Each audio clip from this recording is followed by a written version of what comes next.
నిన్న మనం చూసాం. అఘోరి, అఘోరి అని తెలుగు రాష్ట్రాల్లో ఎంతో అలచల్ చేసి, ఎంతో మందిని ఇబ్బంది పెట్టిన అఘోరిని అలియాస్ శ్రీనివాస్‌ను ఎట్టకేలకు పోలీసులు, మొకిలా పోలీసులు చీటింగ్ కేసులో అరెస్ట్ చేసి, చేవెళ్ల కోర్టులో హాజరుపరిచి 2 గంటల సుదీర్ఘ విచారణ తర్వాత 14 రోజుల రిమాండ్‌ను విధించడం జరిగింది. ఇంతదాకా బానే ఉంది. కానీ ఈ మహిళా అఘోరి అలియాస్ శ్రీనివాస్‌ను పోలీసులు కోర్టు ఆదేశాల మేరకు సంగారెడ్డి జిల్లా కోర్టుకు తరలించడం జరిగింది. తీరా అక్కడికి వెళ్ళినంక పోలీసులకు ఒక వింత సమస్య ఎదురైంది.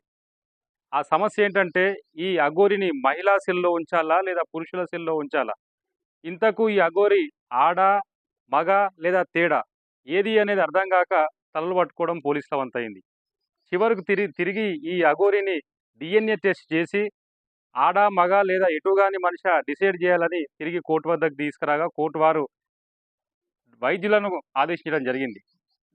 కోర్టు ఆదేశాలతో పోలీసులు ఈ అఘోరికి డీఎన్ఏ టెస్టులు చేయించడానికి మరి ప్రభుత్వ ఆసుపత్రికి తీసుకెళ్లడం జరిగింది. ఇంకా డీఎన్ఏ రిపోర్ట్‌లు పూర్తిగా రాలేదు.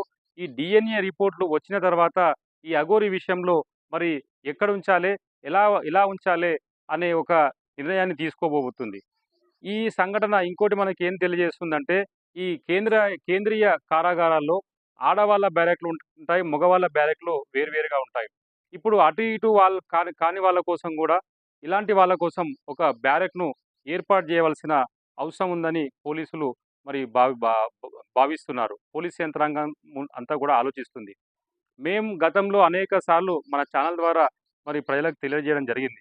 నిజమైన అఘోరాలు, అఘోరీలు ఎవరైతే ఉన్నారో వాళ్ళు జనజీవితంలో ఉండరు.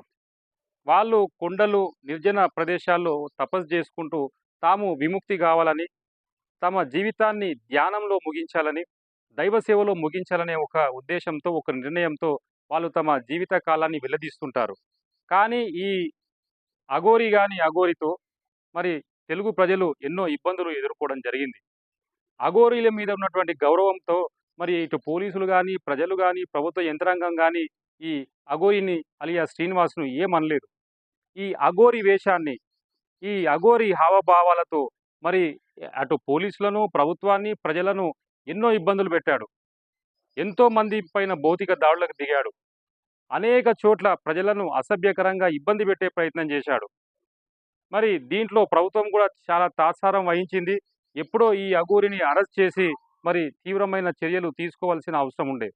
కానీ ఎట్టకేలకు ఒక చీటింగ్ కేసులో మొకిలా పోలీసులు అరెస్ట్ చేసి కోర్టు ద్వారా గౌరవమైన కోర్టు ఈ శ్రీనివాస్ అఘోరికి మరి రిమాండ్ విధించినందుకు ఈనాడు తెలుగు ప్రజలందరూ కూడా హర్షాన్ని వ్యక్తం చేస్తున్నారు. జై భీమ్, జై భారత్.